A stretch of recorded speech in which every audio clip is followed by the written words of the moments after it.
Hello friends, welcome to my channel.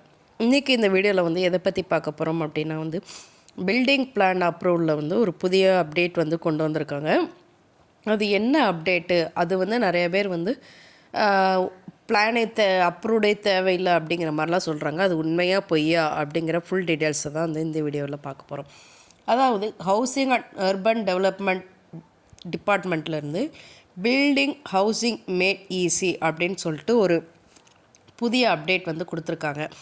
அதாவது building பிளானுக்கு DTC approve வாங்குறத எளிமையாக ஆக்கியிருக்காங்க. அது என்ன அப்படிங்கிறத பற்றி தான் இந்த வீடியோவில் பார்க்க போகிறோம். ஸோ வீடியோக்குள்ளே போகிறதுக்கு முன்னாடி இது வரைக்கும் நம்ம சேனலை சப்ஸ்கிரைப் பண்ணாதவங்க சப்ஸ்கிரைப் பண்ணிக்கோங்க. அதாவது வீடு கட்ட எளிய நடைமுறைகள் அப்படிங்கிறது தான். ஃபஸ்ட்டு ஒரு விஷயம் தெரிஞ்சுக்கோங்க. பிளான் அப்ரூவ்டு தேவையே இல்லை அப்படின்லாம் அவங்க சொல்லவே இல்லை. 2500 சதுர அடி மனை வரை தரைதளம் மற்றும் முதல் தளம் கொண்ட 3500 சதுர அடி பரப்பிலான வீடுகள் கட்ட கட்டட அனுமதி பெற தேவையில்லை. அவங்க கட்டட அனுமதி தேவையில்லை. அதுக்கு பதிலாக சுயசான்று அடிப்படையில் உடனடியாக அனுமதி வழங்கப்படும் இருக்காங்க. அதாவது சுயசான்று உங்களுக்கு ஒன்று அப்ளை பண்ணி கொடுக்குற மாதிரி சொல்லியிருக்காங்க. கட்டட அனுமதிக்காக நீங்கள் வெயிட் பண்ண வேண்டாம் அப்படின்னு சொல்லியிருக்காங்க. அதாவது கட்டட முடிவு சான்று, அதாவது கம்ப்ளீஷன் சர்டிஃபிகேட் பெற வேண்டிய அவசியம் இல்லைன்னு மட்டும் சொல்லியிருக்காங்க. ஸோ நீங்கள் பட் நீங்கள் கட்டுறீங்க அப்படின்னா நீங்கள் போய் இன்ஃபார்ம் பண்ணி சுயசான்று அடிப்படையிலான அனுமதி வாங்க வேண்டும். அதை முதல்ல தெளிவாக தெரிஞ்சுக்கோங்க. அதுக்கப்புறம் 8 குடியிருப்புகள் அல்லது 750 சதுர மீட்டருக்கு மிகாத குடியிருப்பு கட்டடங்களுக்கு முடிவு சான்று பெற அவசியம் இல்லை.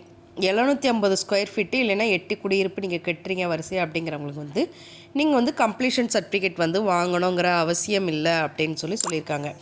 அதுக்கப்புறம் தரைதளத்துடன் 2 தளங்கள் அல்லது தூண் தளம் ஷிஃப்ட், அதாவது மற்றும் 3வது தளங்கள் கொண்ட குடியிருப்புகள் பக்கத்திடம் செட்பேக் அப்படின்னு சொல்லுவாங்க. அளவுகளின் மாறுதலின்றி உயர கட்டுப்பாடு, அதாவது அந்த ஹைட் லென்த்து 12 மீட்டர்லேருந்து 14 மீட்டராக உயர்த்தியிருக்காங்க. ஓகே. அதுக்கப்புறம் மனைப்பிரிவு அனுமதிக்கும் தேவையான அணுகுசாலை அகலம் 7 மீட்டர், அதாவது 7 மீட்டர் என்பது கிராமங்களில் 6 மீட்டராகவும் பேரூராட்சியில் 6.5 மீட்டராகவும் கொடுத்துருக்காங்க. அதாவது நீங்கள் ஒரு மனைப்பிரிவு, அதாவது வீடுக்கு பக்கத்தில் எவ்வளோ சாலை அகலம் இருக்கணும் அப்படின்னு அதுக்கு ஒரு ரூல்ஸ் வச்சுருக்காங்க. அதை அவங்க சொல்லியிருக்காங்க. இதுதான் இதுக்குரிய அப்டேட்டாக இன்றைக்கி கொடுத்துருக்காங்க.